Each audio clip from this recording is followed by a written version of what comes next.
I've started recording, so you can do the. So I'll be welcome. So good evening, everyone. If you haven't met me yet, I'm Ian Stewart. So I'm on the board as Director of Performance and Development, and really enjoying it. What I've got to say, we're recording as of about 10 seconds ago when Lorna pressed record. If anyone is not happy with that, please speak now or forever hold your peace, because it'll provide a record of the conversations that we have and go on the website. So is everyone okay with that? I'll presume silence is okay. Thumbs up and stuff. You can put stuff on the chat as well if you're not happy. But so far there's nothing on the chat, so great. Let us know. It'll be the best way to get minutes for the meeting rather than my scrawl. So that's fantastic. Although I'm sure I'll be taking notes as well from time to time. So really, I just want to set a little bit of the scene. So thank you for giving up your time and caring so much about lacrosse in Scotland to do that. And certainly it's a nice night here up in Angus. So hope it's nice with you. But really, the premise is it is about selection policy. So if you're here for eligibility, you're at the wrong webinar. It's not about that. Eligibility is there. We're really looking at that selection policy, and there's obviously been a lot of discussion about it over the years. Certainly a hot topic with lots and lots of people, and as a board we want to sort of nail it down for now. Nothing's forever, but for a period of time, let's have our policy. It can always be reviewed down the line, obviously, to see how effective it's been, but a policy that's really going to work for lacrosse in Scotland. So when we say that, as I say, I'm going to open things up in a minute. I shouldn't be speaking too much tonight at all. It should be your guys and your views. There certainly won't be any decisions made tonight. Actually, some of you are on the call after this. We've got we call about some other things. So there's not going to be a quick call at the end of this and we decide. We'll reflect on it and get it done properly over the next few weeks. But we would like it in place for the next season, which we hope we'll get, and have real clarity of where we're going. So I suppose the only sort of broader context I would say is obviously the ideals are there. We all care about the game in this country. We want to see Scotland teams do well, whatever sport it is, particularly in lacrosse, as we're all invested in that. But we also want to see the domestic game flourish. So we're certainly not looking at any extremes. It's I suppose looking at some place that makes all that happen. So without blathering away too much more, all I would say is what I'll do, I'll open things up in a minute. Just usual sort of housekeeping as you would expect, and everyone I've met in lacrosse in Scotland so far, I'm sure have all been really good people. I'm sure I don't really need to say this, so sorry to sound patronising, but just basic housekeeping. Just be respectful of everyone else's time. We'll try and everyone who wants to say, we'll try and get you on in the next 52 minutes or so. And have a good chat through. And if someone's going on a bit too long or disappears down a cul-de-sac, then obviously as chair of the webinar, I'll try and bring you out of there as quickly as we can. But yeah, it's really about people sharing their thoughts or rationales, and I think if we just keep coming back to those two areas of how those who wear the dark blue and represent Scotland, can be the best we can get on the park, but also that we just keep it at heart that we really want a vibrant domestic game, lots of numbers and people playing, and how can we complement things. So that's where we want to sort of get the balance on that.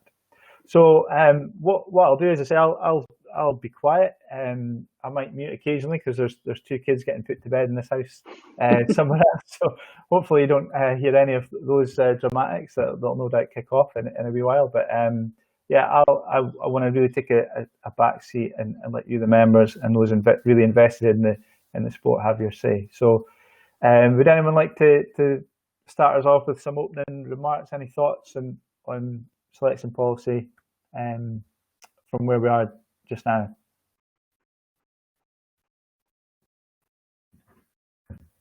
Yeah, I can take that and have a couple questions. So first off, thank you to the board and everyone for coming.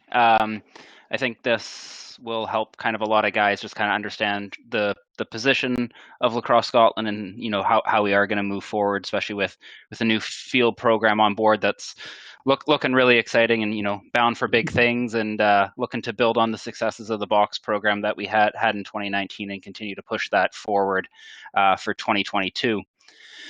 And so I guess one of the big questions that would kind of come out and was definitely behind the reason of the creation of the box program was a lot of players, especially on the men's side, feeling disillusioned with Lacrosse Scotland as a whole, just for maybe poor handlings of players getting cut at the airport, and just not much domestic representation on the national team, and guys sinking in a bunch of money only to essentially have no chance of ever making the team. And when you look at the guys who have been huge at driving the sport here in Scotland, it's the guys who have had the opportunity to wear the blue. And I think having that ability to know that you're working towards something is always big. So just a question for the board, and I think in my role with the box programs especially, interested to know, but how do we balance including experienced players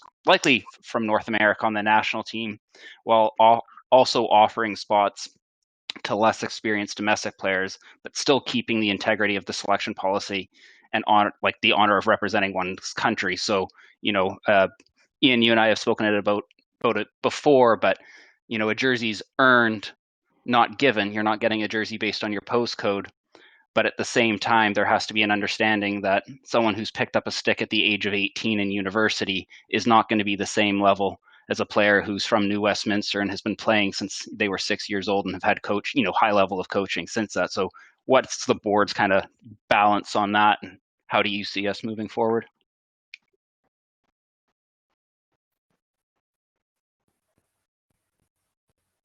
Thanks, Brendan. Thanks for starting us off there.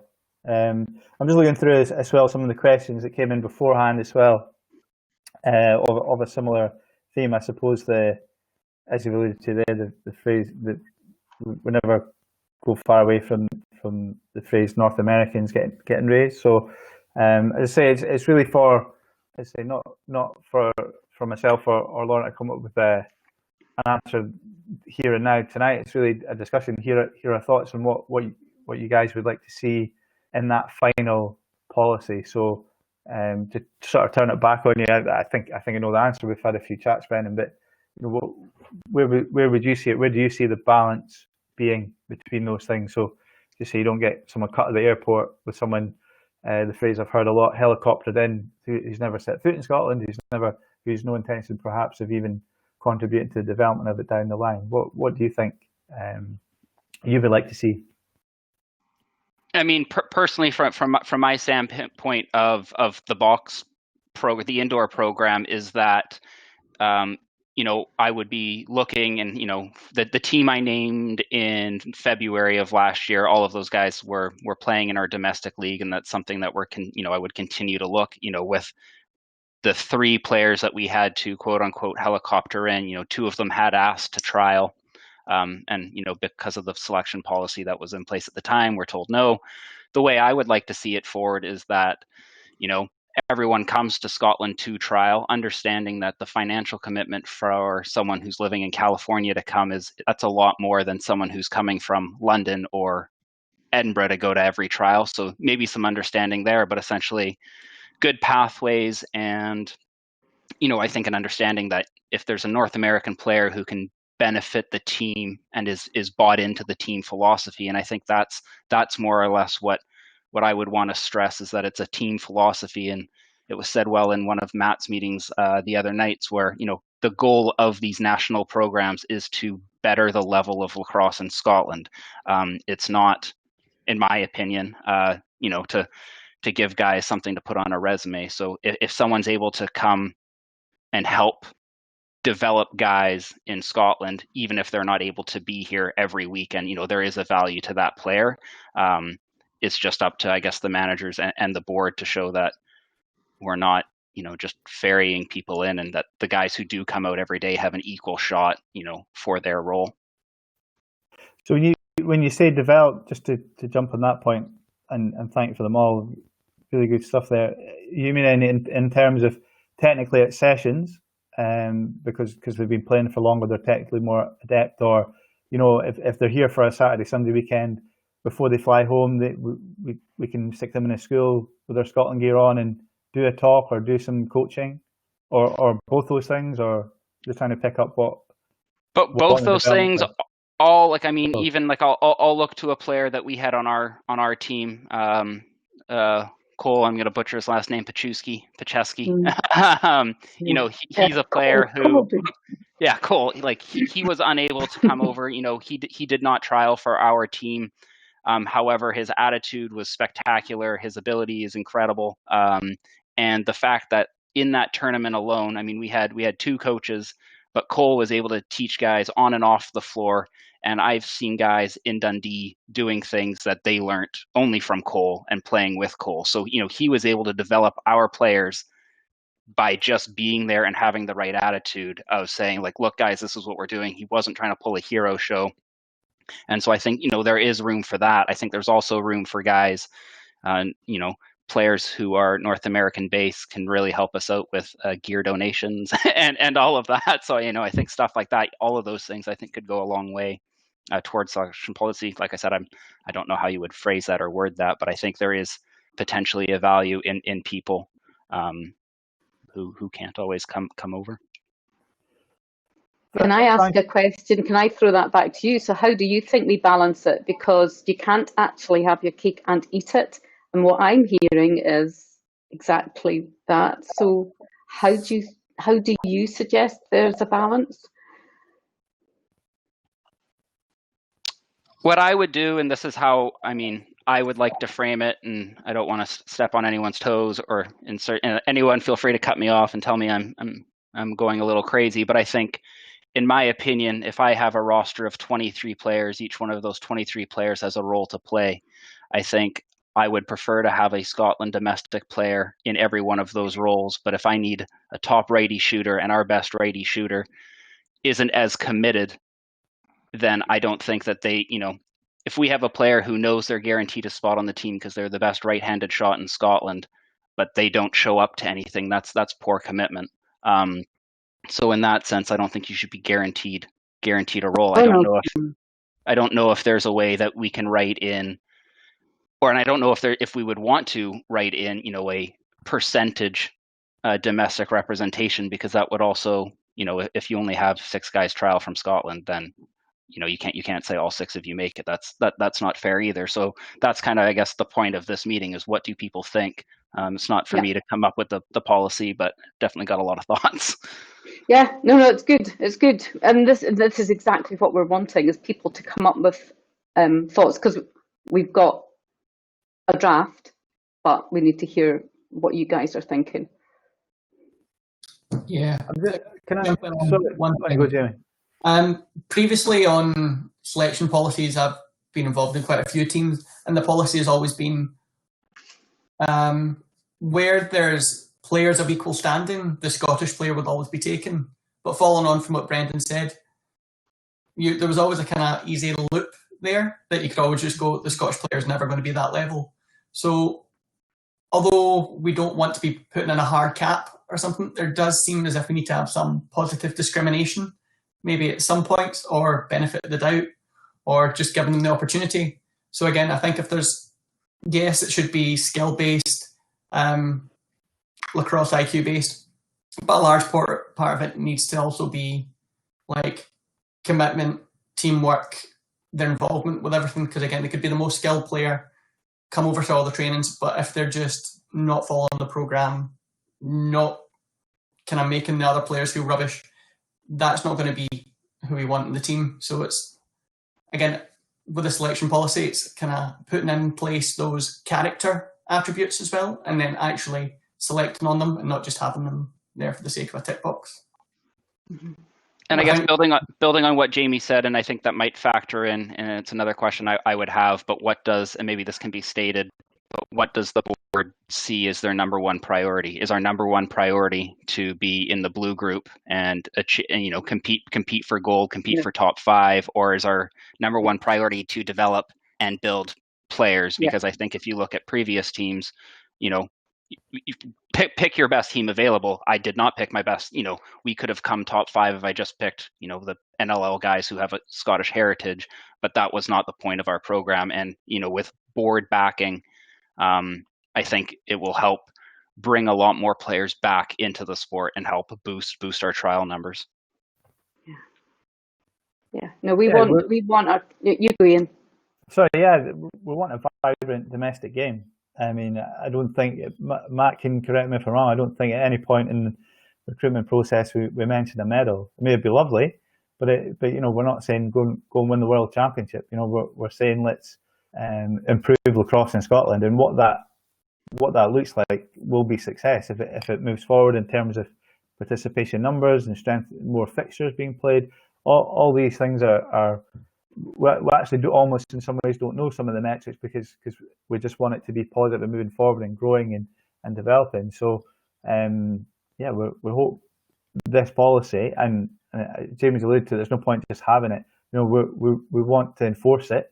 It might not be perfect, but if it's as close to perfect as we can deem it at that moment in time, and we live with it with a period of time, then we can tweak it in 2 years or 3 years time. But we need something. We need to enforce it, and we need to live with it for just that for a period of time, so we can see the impact. Is it actually encouraging more domestic players, Scots, to stay with the sport rather than get cheesed off and stop playing? That's one area that we really want to do, and I love Brendan's thoughts on it.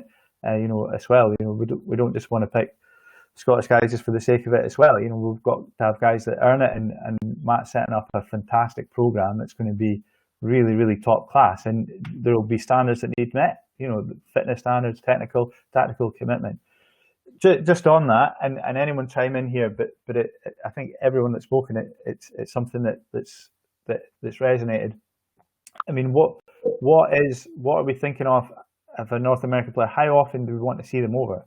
If we're saying that's something we want to see, and I know it's coming out of their pocket. There's no money in this. You all play for the love and the passion of representing Scotland.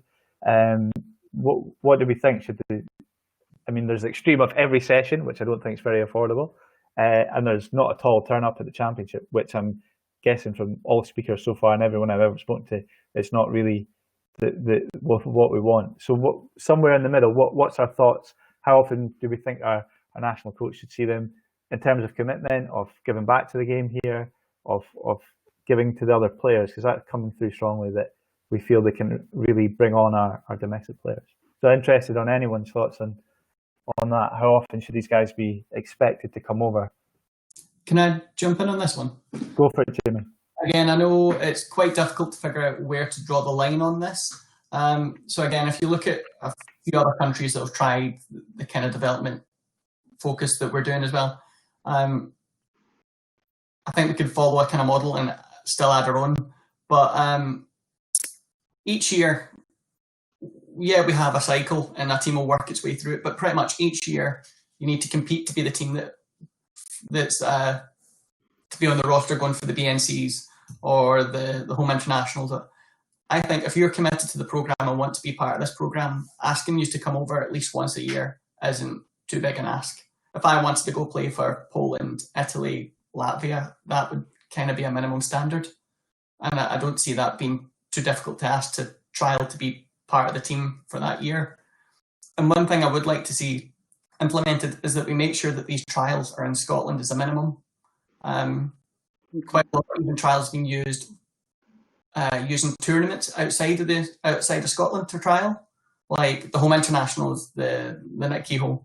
But that's an event where you're representing Scotland. That shouldn't be used as a trial. The team should already have been selected before that.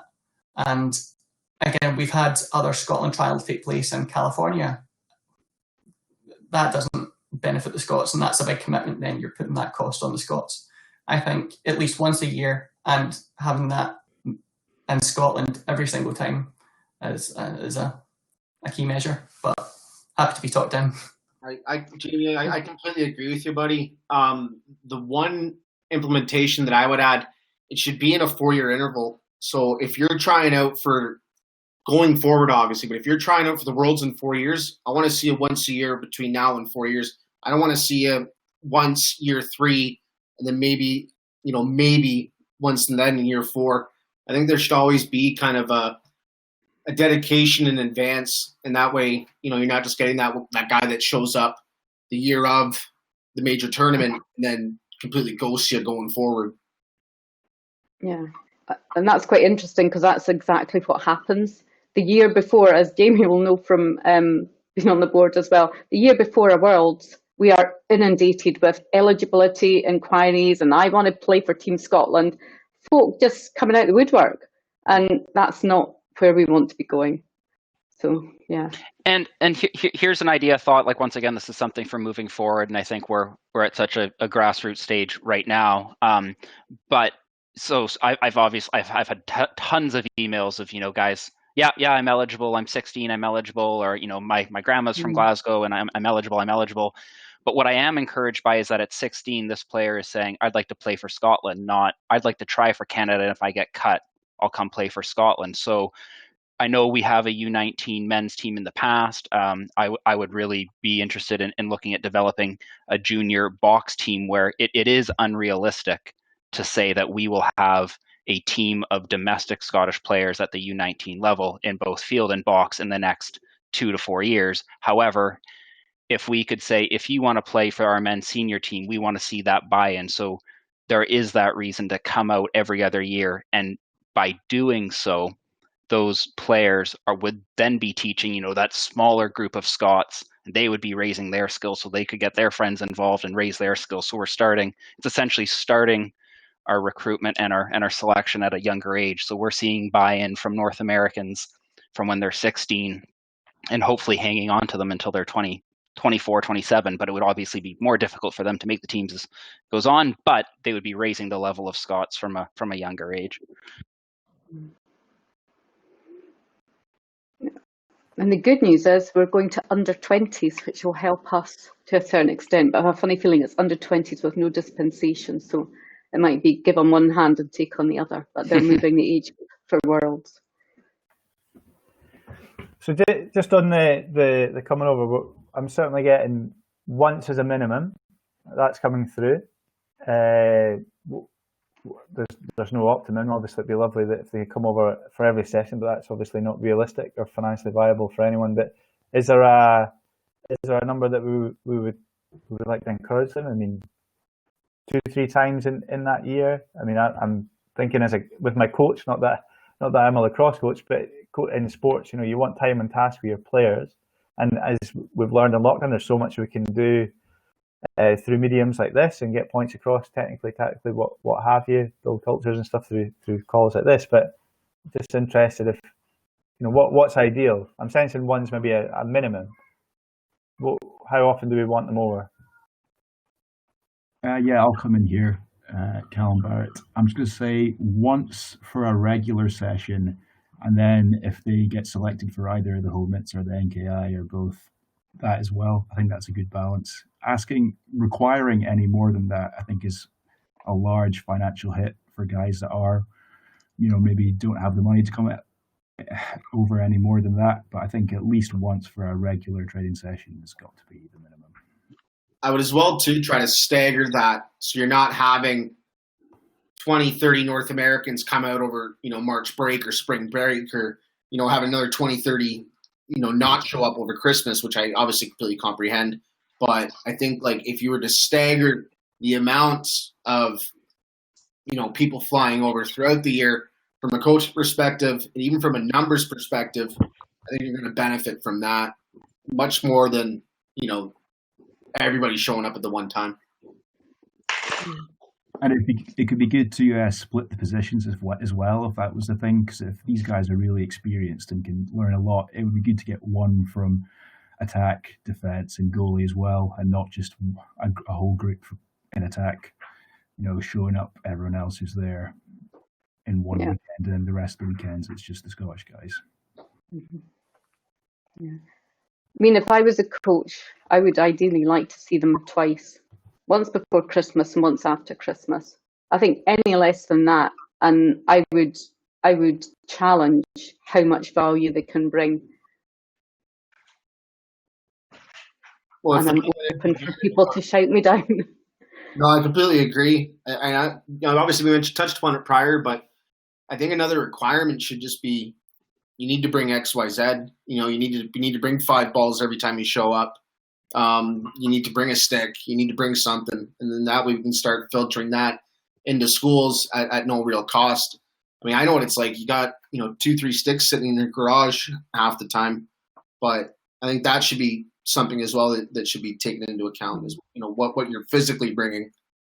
I think, or sorry, you go ahead, Lorna. No, you go. I was just going to say, I think, and this would be, I guess, big on Matt and I, will probably come up in the meeting I'm having next with Ian, but we would have to facilitate trials and sessions to accommodate that, because if I'm thinking if I'm a player at university, I can't, my commitment, at that point, they are essentially covering my school to I can't just jet off on my team. So we would have to look for trials on the winter breaks, on the spring breaks, on the, facilitate it. We can't say you have to come, November 10th and then again on January 9th on your first day back to school, because that's essentially not providing them the opportunity to actually get over here. So I guess, are we channeling our whole program to Americans, or are we channeling it to our home-based program? I'll throw that challenge in now. It's facilitating the growth of both, because without injecting those players, we won't grow our program. So if we only do sessions midweek. Oh no, I wasn't. No. Sorry, I'm taking it to the extreme. I'm taking it to the extreme. If we only do sessions midweek during the school year, we're not going to get great numbers. One, we want a lot of people at these trials because it's also very good for the pocketbook. The way to do that is to make the dates. We have to facilitate those players to come. So we would want to be very conscious of the dates that we are picking. One, to grow the level. 2, to get money in our account, because every player who is trialing, 1, is an LS member, 2, is paying a trial fee, which will help keep the cost down. If 100 people try out, that's great. If 35 people try out, that makes it a little bit more difficult. But yeah, we have a challenge, and this isn't a negative thing. This is just a piece of information that you possibly are already aware of. Because all the home-based unis have so much different semesters and reading weeks, it is hell on earth, and Jamie will know that from painful experience, hell on earth to try and get weekends that suit everybody. So adding the American ones into the mix, I'm not saying don't do it, I'm just saying that is quite a logistical challenge. But I think we probably have the men's dates for next season anyway. We need them. Well, no, we're planning, ignoring COVID in a way. I mean, we're planning the dates as we want our program to be, and then when COVID kicks in, we adjust it. But we need to have the plan that we want initially. So. Yeah, I think maybe, and this would maybe go in on Matt and I, of a minimum number of I think, and Matt's worded it well, of open sessions. So, there are, 2 definitely bigger sessions, but you're also giving a benefit to domestic-based players to come to more, essentially, identification camps through the year. So if there's a big, I'm thinking for my box cycle, if I have a big trial in August after the field Euros, that's the summer, and then I have another one the end of Christmas break, but I have box sessions October, November, January, February, March, and I name a team in March to come to the e-box for the final selection camp. That's been 2 sessions for North American base players to get there, but I've also given Scottish players so many more, and UK based players so many more opportunities to be seen and make themselves known. Yeah.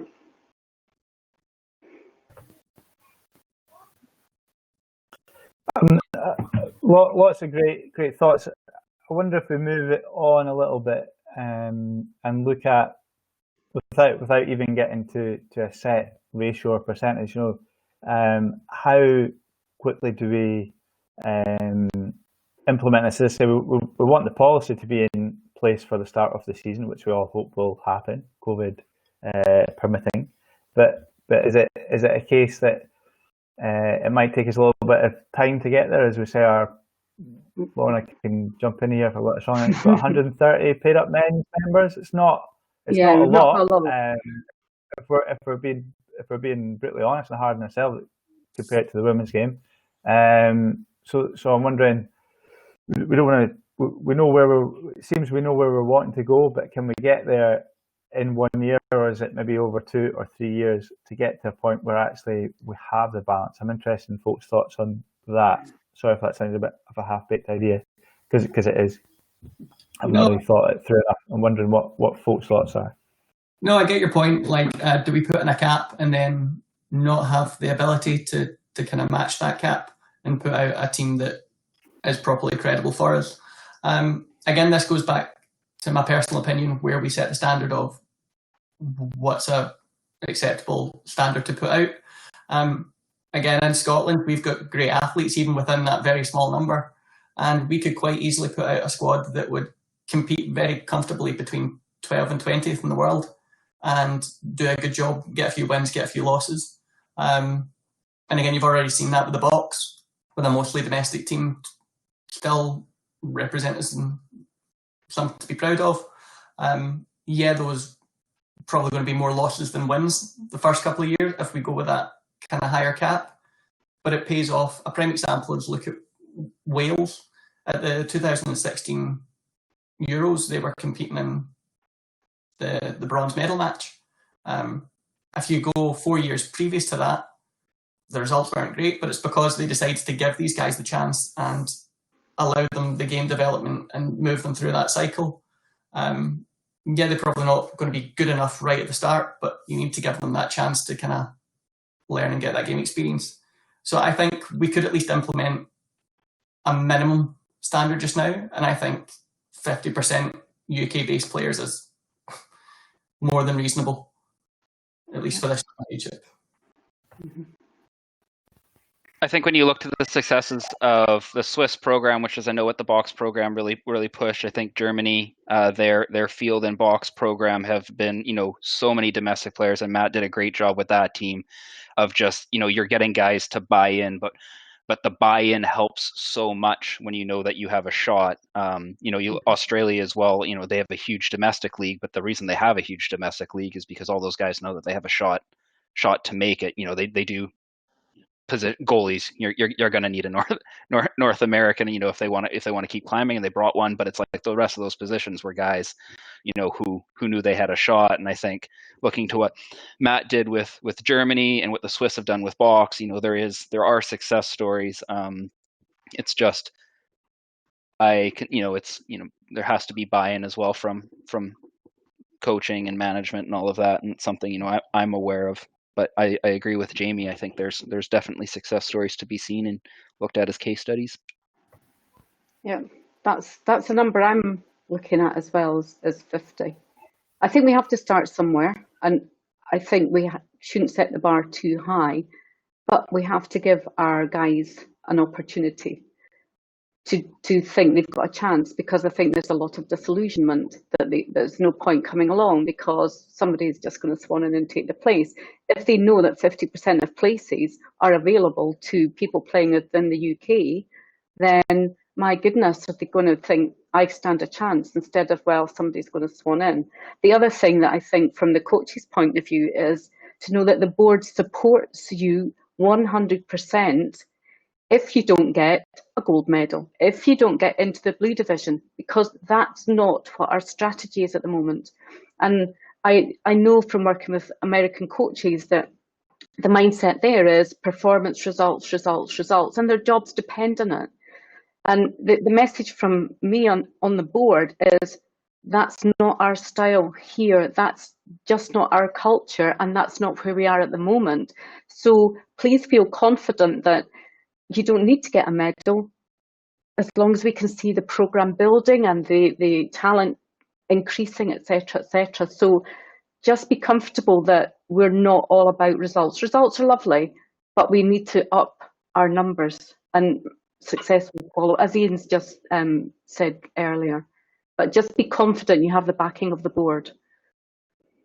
I think in relation to timeline and kind of going forward, right? Like, it's something that needs implemented. It's something that you're obviously not going to be able to switch on overnight, but it's something that certainly, as Lacrosse Scotland and as, a women's side, a box side, and a men's field side, it needs to be black and white. It needs to be congruent. Like, there cannot be any smoke and mirrors. And I think it needs to be the numerical value should be no more than 25% in relation to, people flying in and people ultimately, sitting within Scotland. I think that if you're out with Scotland, you should be included in that 25%. I understand, obviously, it's a lot easier for people, down south to get up and to trial. But I don't think that in no way, shape, or form are people going to buy into that system without, certain promises made. And it's almost a case of announcing, I think, your 10, 15 Scottish guys first, and then being open and transparent with your North American players, saying, this is who we are, this is who we got, this is what we're looking to fill. Yeah. I mean, we are looking at openness and transparency. I don't do smoke and mirrors. I'm down the line, black and white. That's why I'm an umpire. I like the black and whites. And this is the whole point of this. We want it to be really clear. We don't want people to say, I thought X and Y has happened, and that's why we want a clear policy. We can have a policy that, say, for example, the Lacrosse Scotland Board minimum is, we'll take 50%, and then we'll take, I think it was Dylan that was the point, but in the men's squad, actually they want 75%. So as long as you don't go below the Lacrosse Scotland percent, then we're hunky-dory. So Matt could have 70%, Brendan could have 60%, the women could have 100%, but none of them are below 50. So we can get flexibility, but the clear thing is we must communicate it. It will go on the website along with the eligibility. It will be upfront and central, so everybody knows what the situation is. But we all have to be comfortable with it as squads. Another just potential point that, and this is something that Jamie challenged me on in May of last year when I was making roster adjustments, just last case scenario. But and I've also brought this up with World Lacrosse, and but it was the point that we are allowed 4 non-passport players. That is World Lacrosse eligible. Like that is the rule. Now Jamie said at the moment, yeah, and then Jamie said. The 3 teams that we finished behind in Worlds had 6 on the roster, but hey, that's another thing. But Jamie said to me, like, if you have 4 this tournament, next tournament it's 3. I think we could potentially keep that 4. But my vision of what I would do, in selecting a box team or an indoor team is I would not look at a non-passport player unless they were living in the UK, for a couple of reasons. If you're living in North America and you're eligible for a passport, get the passport. That's the least you can do. If you're over in the UK, I'm a lot more open to you not having the passport because you're at least over here. High tide raises all ships. Even if you're playing down south, you're doing something for lacrosse in the UK. I don't think we want to say no non-passports, but potentially stipulations on where your location is, or if you're not a passport holder, maybe it's a bit more difficult for you to make the squad. I think a lot of guys would support that. Yeah, big time. Again, just following up from the past couple of points there. Again, I know Ian, you're asking what would we take as a minimum. Lorna, again, with not the amount of guy for people coming over or for how many people on a roster. The problem is it's been that bad in the past that see if you even put in the slightest one, just make sure they're coming to a trial. Make sure they're doing the same fitness tests as every other person. Make sure they're paying the same money as every other person. And make it so that the new players we bring into the sport can see Scottish guys and go, oh, I could do that, I want to be that. Then you will get the backing of every Scottish player in Scotland because they could see that positivity. I think it's just at the minute they'd be happy with anything. Mm-hmm. What I don't want to do is handcuff the coaches. I want to put from the board a framework, a selection framework with minimum figures that the coaches can flex to their needs. So the women, they get lots of people coming through school, so they've got a different structure and they've got a different feeder system. You know, boxes newer than fields, so they might need slightly different numbers, but the rationale and what we're trying to achieve is the same for everybody, and eventually we'll merge. But I think we're possibly all at slightly different levels of need, but the same message has to come through, perhaps with slightly different figures attached.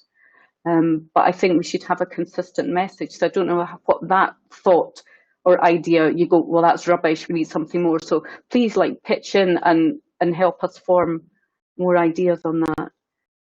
I just feel that at that figure, 50%, that's not coaching, that's recruiting. I think that's just way too high of a figure personally. Well, Ireland have gone to that. They had the same trouble that a lot of countries are having, and they've gone to 50% and survived. And sometimes I think we're nervous about putting a figure on in case it leads to failure, but sometimes it just encourages people to step up to the mark. It's a tight line that you walk between success and failure. And we could start lower when we've suggested starting and doing it incrementally. There's all sorts of things. You could start at 40, go up to 45, go up to 50. How does that sound? This tonight is just like idea gathering, as Ian said. So pitch in. I'll shut up again. Sorry, Ian. I'll go on mute. No, not at all. Not at all. Just on that, we've heard a few numbers mentioned. I don't know if everyone's got access to the chat box. If we can just type in our kind of ratio or percentage, would that be okay if everyone wants to have a go at that?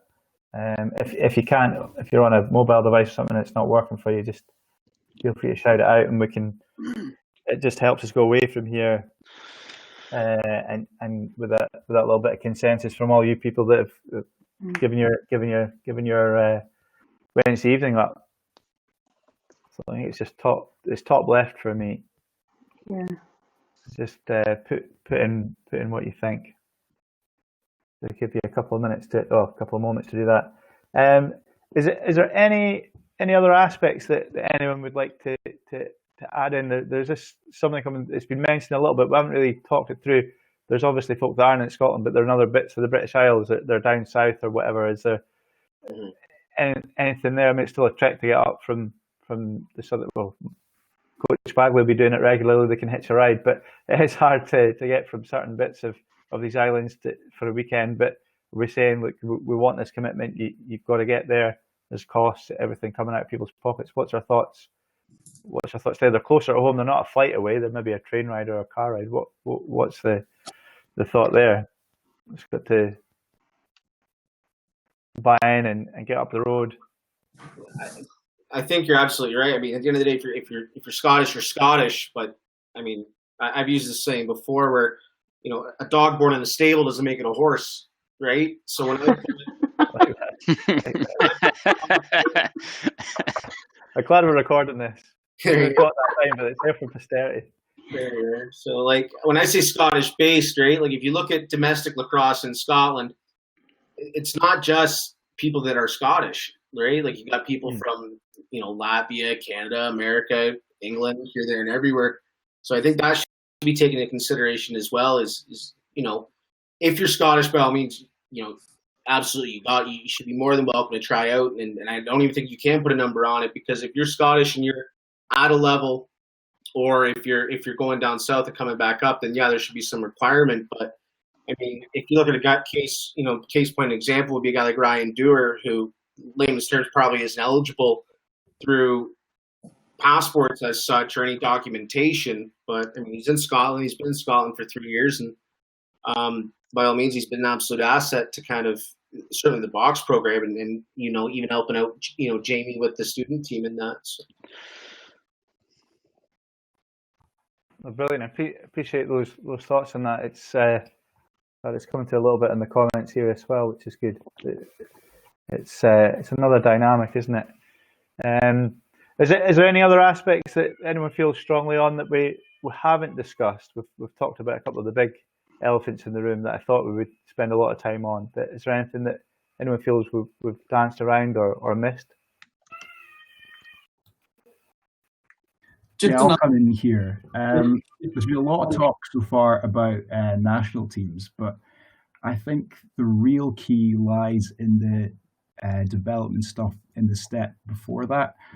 A lot of people get up to the national team, but then they themselves are not too bothered about growing the game, and that's fine, that's their choice. But what we really want to do, if we want a really strong domestic team, is to have that stepping stone in between just the regular club game and then the national team. Now, I don't think we're nearly as far away from that as we think. I think Jamie's done a great job of the past 3 years with the SSS team. That's kind of morphed into the academy team. What we really need to do is get a huge number of people trialing for that team, being part of that program, sending a really strong team to the NKI every year. And I honestly think that will feed into a largely domestic team in not as long a time frame as we think. But one thing I would ask is there any ties with LS and Scottish Student Sport anymore, or is that all? We're well, you go, Ian. I'll let you go. Yes, there is. We're having some chats with them. I have to put it. I've worked in student sport. Jamie knows this. I'm a big believer in student sport. I played for Scottish University of Cricket. I coached it a few years later as well, and managed the team. So I'm very passionate about it, and have for my sins worked at Triple S and within the sector. So passionate about it. It's really, really important bit, particularly the men's game here. So many young athletes are taking it up at 18 as well. So yeah, we're a big fan of it.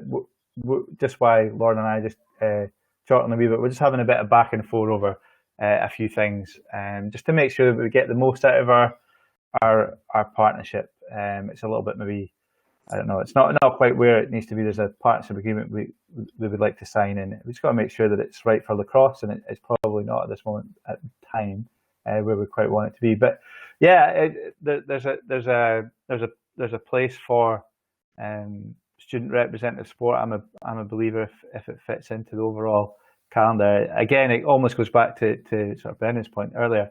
You don't want to just give it away, and that's where some student representative teams have fallen by the wayside. Triple S, I know, have cut quite a few from speaking to the guys at the office there in the last year, because some of them, the appearances have been given out like sweeties. Go down to England on a bit of a jolly and get beaten and come back, and they can put in their CV and get half blue from the university. Well, it means that whereas in some sports in some years it's a really big achievement, because it's quite an achievement to get in that cycle, in that sport, what have you. So if we're going to engage with them, it's got to be properly, and I just don't think we're quite on the same wavelength us and Triple S at the moment fully, but the dialogue is there, so we'll get there.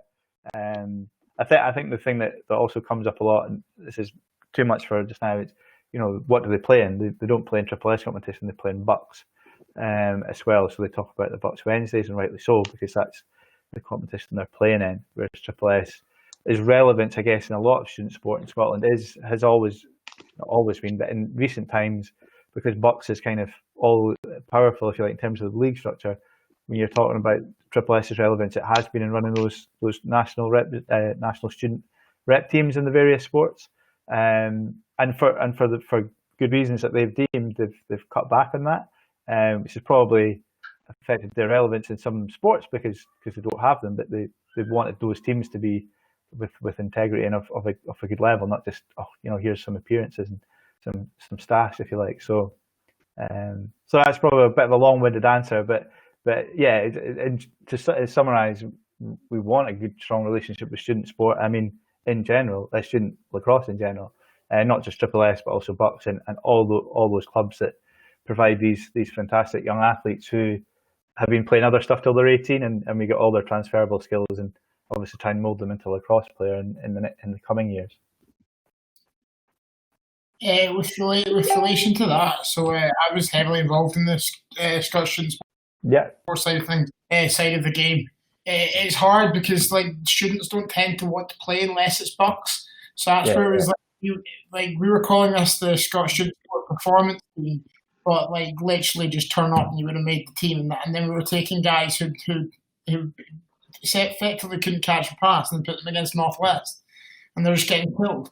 So that's the main reason why the Scottish, and it was also to do with the fact that there's a lot of red tape. Jamie spent a lot of time trying to negotiate around the red tape in the respect that the Scottish student sport would not let somebody who isn't a student play for. People like Malcolm Kent who we wanted to bring in, there's people like that who would help these students get better, but there was a lot of red tape in that respect. And then over the last year, it's obviously been such a busy. I was the chair last year, and it was so busy that I couldn't organise anything for the students. So it would be good to get more of a tie with that to see that, because I think the academy didn't have nearly as good representation as the SSS team did with the unis, because SSS is a recognised university thing. Like as you said, like people are getting half blues for it, and which is a big.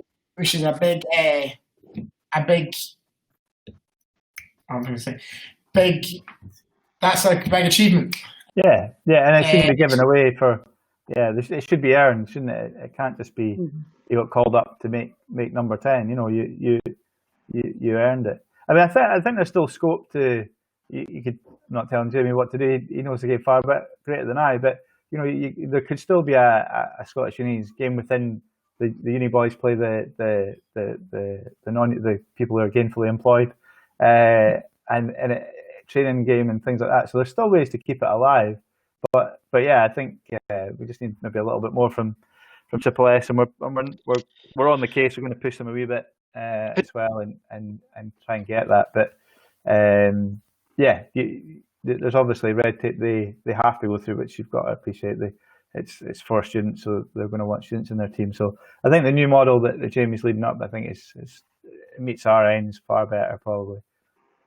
I think what Jamie and Matt are working on with that as well also kind of answers Callum's question on, and I think one of the big questions that's probably comes up is what are the pathways? So how do I get on one of these teams if I'm getting cut? Like how am I getting better? Where before if you were cut from a national team, you know, that's it, and we're off on our club teams. And quite frankly, like a lot of these club teams are coached by guys who are playing in Scotland and have had a bit of coaching here, but we don't have that coaching structure in Scotland. Like it's developing, but I think this academy program can help structure. It's providing opportunities for domestic coaches to work with systems, and we're essentially building that pathways. And that's something that with the indoor program we're looking at doing as well. With it does mean playing in tournaments outside of Scotland, but we are trying to provide those opportunities. So if I want to play for the national team, here are the opportunities. Get involved with the academy on the field side, and you're going to work your way up. And if someone drops off on the field team, and you're the best guy on the academy team, boom, there's your shot. Go win your spot. And it all comes back to what I've said to you before, Ian. When nothing's given, I don't really care what your postcode is, but if you've got heart and you're coming out there to fight for it, then yeah, absolutely, I want you on the team. And I mean, there's always going to be a spot for a guy who gets loosies. So if you're out there working harder than everyone else, there's a spot for you to do it. But we have to provide an opportunity for people to earn it. We can't expect someone who is only playing in our domestic league to have that opportunity to earn it, because our standard of quality isn't high enough yet. So these academy and development programs, I think, have to play very heavily into the growth of the sport moving forward. Mm-hmm. Oh, very much so, and yeah, the pathways is so important. And hopefully this selection policy is part of that clarity. So here are all the ways in. We can hopefully get a nice little infographic or something. Here's the ways in, and this is how you get to that top table, if you like, with your Scotland team. And I think that works, because if there's a way in as a domestic player, you know how you can get there. Well, then we've also, in the earlier discussion, we've defined what the pathways are as a North American. It's you're a passport holder, you're at X amount of sessions, and there's X amount of spots available for you. So you know what your pathways are. The domestic players know what their pathways are. And so what we've essentially, if we can put this in writing, essentially taken away the cloudiness of, well, if you're eligible, you're eligible. We'll try and pick domestics, but push comes to shove at the end of the day, unless you've got something in writing, we could just kind of, I could pick whoever I want kind of deal. So I think having those domestic or those pathways in that structure will really help the membership, especially on the men's side moving forward. Yeah. We certainly want to be held accountable for the selection policy. We're putting our necks on the line here to try and support the members' wishes that we've been listening to. So we're quite happy to put a framework together for you guys to get rid of the cloudiness. That is the aim. That is the aim. Get real clarity and no cloudiness. I'm just respectful of everyone's time, and thank you for giving up your Wednesday evening. I try and keep my meetings to time best I can. That's just gone 9 o'clock. If anyone's got any last comments, please shout now. Otherwise, I would just thank you for your time and we'd wrap up there. Just want to say on behalf of most of the guys, thank you very much for actually sitting down and chatting through this election policy. It's something we've been wanting for a long time, and it, again, with the new coaching staff, the new board, everything, it just kind of gives us the confidence going forward. Welcome. We'll keep working away, and we'll hopefully get there soon. As I say, we'd like to do it soon, but obviously we don't want to rush it in the next 24 hours and make a hash of it. But you know, there's momentum behind this, and we'll try and get it done in a good and worthy time scale. So we're not that clarity is brought sooner rather than later. So thank you very much, everyone. I'll thank you for your time. We'll be seeing a few of you again in about 5 minutes. Trying to get through the call without too much distractions in my background. I hope no one's caught any of it. I think the bedtime has kicked off here. But thank you so much, and we'll get to work and hopefully have a wee update soon. Thanks so much, everyone. Okay, guys. See you soon. See ya.